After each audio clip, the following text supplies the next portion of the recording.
बिस्मिल्लाहिर्रहमानिर्रहीम। जमहूर की आवाज़ आप देख रहे हैं M2M उर्दू पर। दो इशूज़ पे बात करेंगे, दोनों ही बड़े अहम इशू हैं।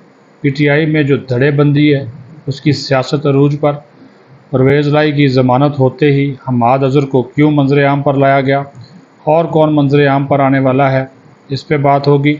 और उसके बाद फिर गुलजार अमाम शंबे, 1 साल हो गया वो कौमी इदारे में शामिल हुआ, उसने ख़ुद को कानून के हवाले किया।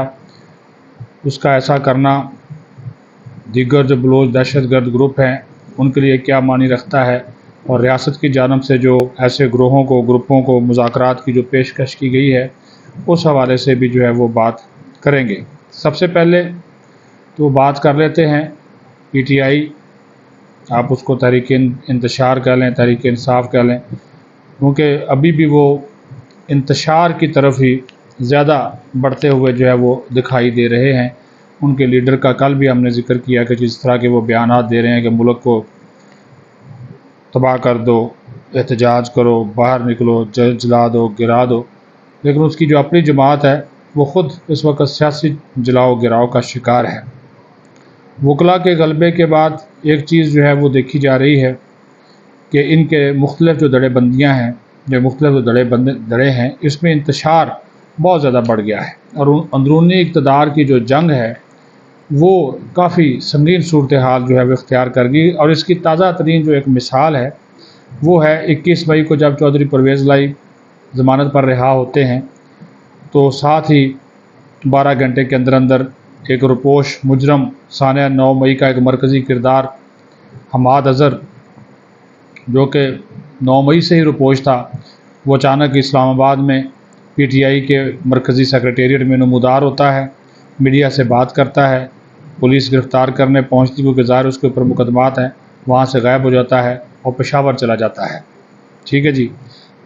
और ये भी आपको बता दें कि ये एक महज हादसा नहीं है, महज एक हादसा नहीं है, बल्कि ये एक सोचे समझे प्लान का हिस्सा है, क्योंकि PTI जो पहले मुख्तलिफ दड़ों का शिकार है, जिस तरह मैंने शुरू में बताया, परवेज़ लाई जैसे ही ज़मानत पर रिहा हुए ख़तरा इनको पड़ गया, पंजाब इनको जाता हुआ नज़र आया हाथ से, तो इनसिक्योर फील करना शुरू कर दिया। इनकी अपनी दिहाड़ियाँ जो है वो ज़ाहिर बंद हो जाएंगी। वो सदर है, इस वक्त तक तो PTI का वो सदर है, तो मंजर आम पर ले आए हम्माद अज़हर को, ताकि चौधरी परवेज़ लाई पंजाब में PTI पे कब्ज़ा ना कर सके, सियासत ना कर सके और खुल खिला कर ना खेल सके। ये इनकी पुरानी पॉलिसी है। वैसे इसकी क्या नाम है, इमरान खां की भी, कैदी नंबर 804, वैसे तो 495 है, लेकिन चूँकि 804 मशहूर है तो हम भी उसी को रगड़ा लगाते हैं। तो जनाब परवेज़ लाई वो कैदी जो है वो भी यही चाहता है कि पार्टी के अंदर तफरीक रहे, तकसीम रहे, ताकि उसका उल्लू सीधा रहे। डिवाइड एंड रूल ये उसका पुराना काम है कि लोग तकसीम करो और हुकूमत करो। वो हुकूमत में भी था तब भी ऐसा ही था, लोगों को आपस में लड़ाता था, वज़ीरों को लड़ा देता था, एक दूसरे के ख़िलाफ़ कर देता था, ये उसका हाल था।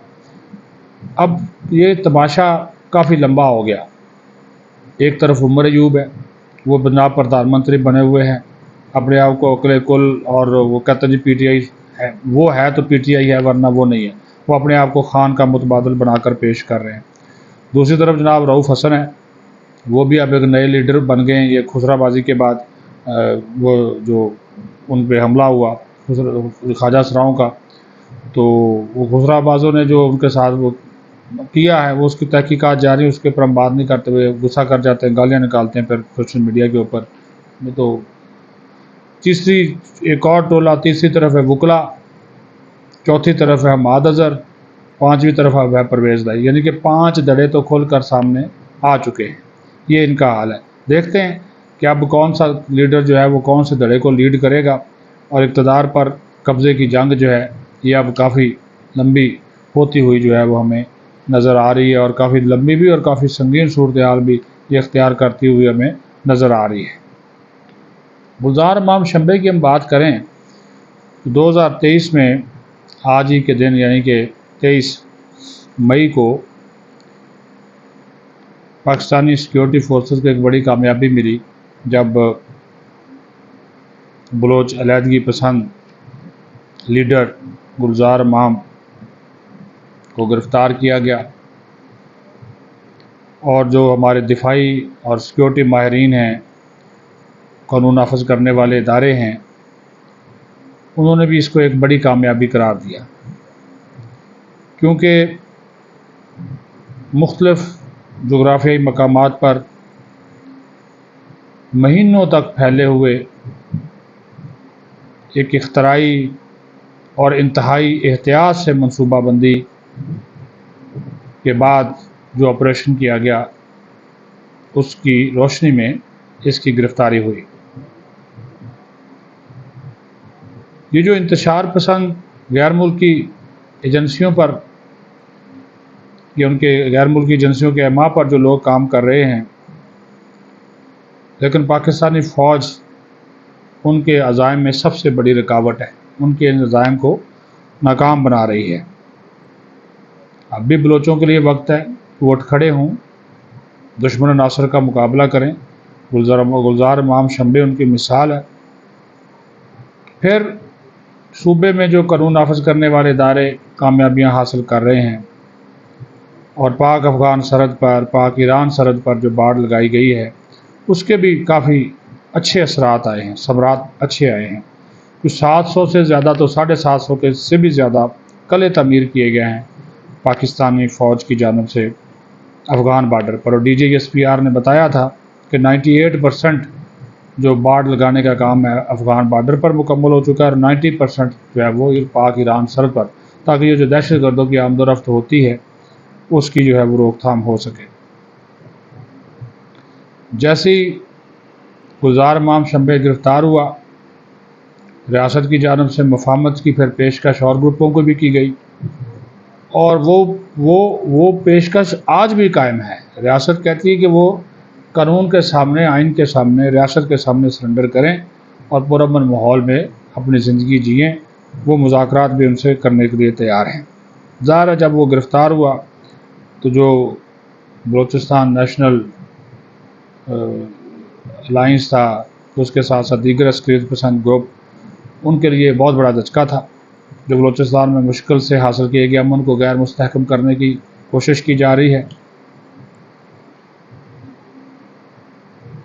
اور جو گلزار امام شمبے سے پھر معلومات ملی، اس معلومات کی روشنی میں دیگر جو دہشت گرد گروپس ہیں ان کا نیٹ ورک توڑنے میں بھی بڑی آسانی ملی۔ لیکن اس کے باوجود جس طرح میں نے کہا کہ جو غیر ملکی ایجنسیز ہیں جو پاکستان میں انتشار چاہتی ہیں، انڈیا خاص طور پر، اور اب تو اس میں افغانستان بھی شامل ہو گیا، را ہے اور خود یہ افغانستان کی انٹیلیجنس ہے، پاکستان کے خلاف اور جو ہے وہ ہر وقت سرگرمیوں میں ملوث رہتے ہیں۔ دہشت گردی کی کارروائیاں، دہشت گرد گروپوں کی حمایت کرنا، کالعدم ٹی ٹی پی کی حمایت کرنا کسی سے ڈکی چھپی بات نہیں ہے۔